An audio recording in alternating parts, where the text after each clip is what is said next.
Contractors, if you're going to networking to help grow your construction business, there are 5 things we're going to cover today that are really the success secrets, the lessons learned and mistakes to avoid. I had a lot of you that have jumped on recently to tell me that you're going to networking, and I've been doing this again long enough to know that I've sat through these, and you've probably seen some things too, where you just either the early on stages, it's like, oh shoot, how do I do this? And then later on, as you get the hang of it, you start to know some things about those that really are the ones getting the referrals, getting the business, and getting the most traction. So we're going to cover some of those things to help you. And if there's something that I miss or something that you found that has really helped you in your efforts in networking that made you even more successful, love to hear about them.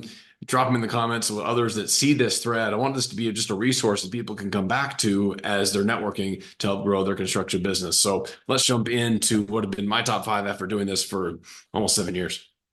Hang on a second. Here we go.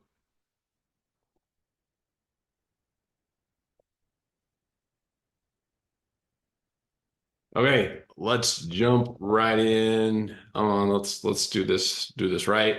Okay, here we go, folks. So my top 5. Number 1, lock in your what makes you different message. Clear beats clever. This is something where, again, so many times I hear the opening message or the elevator pitch or the standard way that folks will introduce themselves, and they go and fall into what's easy. Well, I've been a contractor for 7 years and we give the best service. Or, we'll no job is too big or too small. We do it all. Or we're licensed and insured and we're the best HVAC guy in the business. I mean, it's just things that anybody can say. Don't just fall into saying things that really anybody can say. It's got to be something that's different. It's got to be something that's memorable. Again, clear beats clever, but by all means, make sure that what you're sharing in your opening message is something that not anybody else can say. Have your own unique message that people can actually associate with you when you get to know them, especially if you're going to go to networking groups where you're going to be able to meet the same people there on a continual basis, whether that's a BNI or a Chamber of Commerce or HBA, whatever those are. Just you want to have something where people can start to associate you with some of the ways that you stand out and ways that you're different, rather than just things that, again, anybody can say that don't really mean much to anyone else. Okay, so lock that in. Clear beats clever. Number 2, if you're able to give a weekly elevator pitch or message or ask, again, I'm thinking of BNIs is where they do this most often. There are others. I've been to First Fridays. I've been to so many other different networking style functions. And a lot of times they'll give you, whether it's through even networking speed dating, there's all these different formats, but quite often you'll have a chance to be able to do something that's where, hey, you can promote your business for 30 seconds, 60 seconds, or you can start to get to know people and have a more specific ask or commercial or elevator pitch that's unique to that week. Be specific in what you look for. Be specific in your message and change it up. Don't mail this in and just fall into I'm going to say the same thing this week that I did last week.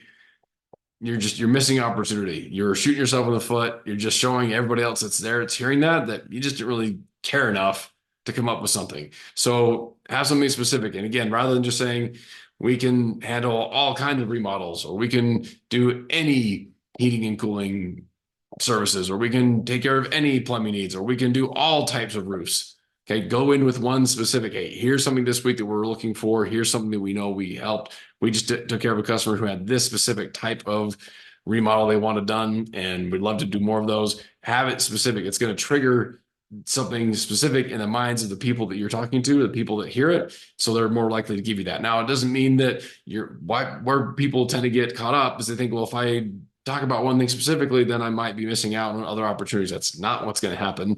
You're going to get more referrals and more introductions from the specific thing you ask for. And then if someone has someone that even the idea, the specific project you bring up brings up somebody else in mind who needs something similar, they're still going to come talk to you. They're not going to say, oh, well, they're not looking for that. They're still going to get those. So you're going to get the more specific ones if you ask for them. Number 3, give first and give the most. Whether it's referrals, value, service, whatever it is, show up with these looking for ways you can actually send referrals or send business to someone else. Be a connector. I find that the assumption and the default for most people is, and I get it, we are going there to try and help win business for ourselves. That's fine. That's understood. That's a given. But where you can really set yourself apart and develop the trust and the relationships is if you have an intentional way you're going to go about your conversations so that you can find someone you can help. someone you can serve, someone you can send referrals to based on the conversations you've had in the previous week, either with homeowners, your own network. Bring something to the table, and you'll start to elevate the trust and the credibility you have inside that group. Number 4, track your numbers. Nobody does this. It blows my mind as much as I'll have conversations with folks who do networking. Nobody tracks how many referrals they're getting and receiving each week. And of those referrals, how many of them convert? Are they following up? Did they fully close the loop? What kind of revenue they're generating for their business? I mean, these are some of the basic numbers that you want to track and understand if things are going the way they want them to. You'll start to notice that if you track this consistently, you want to then be able to even go back and say, well, what did I do in this past week that may have led this to go up or down on the results that you're seeing inside your networking efforts. So it doesn't have to be something super complicated, just a handful of key metrics that allow you just to look at, okay, is this really working? Because ideally, this is something that to make it scalable needs to be something that can be done beyond just you. So you want to know for you as the owner what your numbers are, so that when you train up someone on your team to go and take your place or go into another group that you're not going to because you can't be in 2 places at once. At least I haven't figured out how to do that yet. If you figured it out, let me know.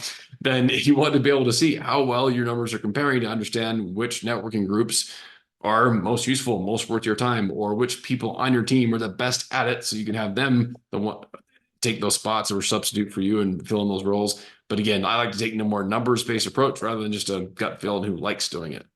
All right, last one. When you're developing relationships, okay, be strategic at first and then expand to the rest of the group. So often we show up in these networking groups and one of 2 things happens. I see guys that'll show up for the first time as they're getting started, and it's out of their comfort zone, and I get it. And so what they'll tend to do is either gravitate to the corner or gravitate to the 1 or 2 people they think they might just like being around, but it's pretty random just based on personality or appearance. Instead, go to your networking groups and look at who's there. And ideally, the best ones, you're going to have a pretty good idea of people who are or could be good referral partners for you. So people that are in related trades or people that are in similar enough industries where they either help the customers you want either before you work with them or after. It's going to be great people for you to send you referrals or people you could send referrals to. Be strategic at first, develop those relationships first, make those the priority for the people you go and have your one-on-one meetings with, or people you go out to lunch with, or the people you start to get to know outside of the networking function. Get that core down. And again, ideally, these are going to be people that you have got a really good chance of being able to give and receive referrals from.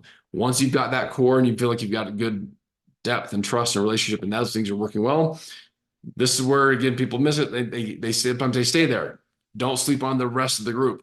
Go and get to know everybody else, because you'll be surprised at what kinds of other great referrals, great relationships, great connections can be made as you then go to the rest of the group. But I'd say start with the ones that are the quick, closest to money, closest to referrals first. Get that depth, but then make sure you go out to the rest of the group and develop trust with everybody that's there every single week, or the people that you know are going to show up consistently. Again, depending on what kind of function, if it's more of a formal group or informal group, again, but just be deliberate about where you're spending your time. So there's so many other tools and tips and things that I've done through networking over the years, but those are really the top 5 that I found that make the biggest difference in getting you the most traction and getting the most out of your networking. I'd love to, again, to know if there's some things that I missed, things that worked really well for you. Drop them in the comments here. I want to be able to help share this with anybody else who's either new to networking, or people, even if you've been in it for a while and you'd like to be able to put some extra juice behind it so it performs better or you get more out of it as you do it going forward. Let's make this the contractor networking masterclass thread, and we will see you next week.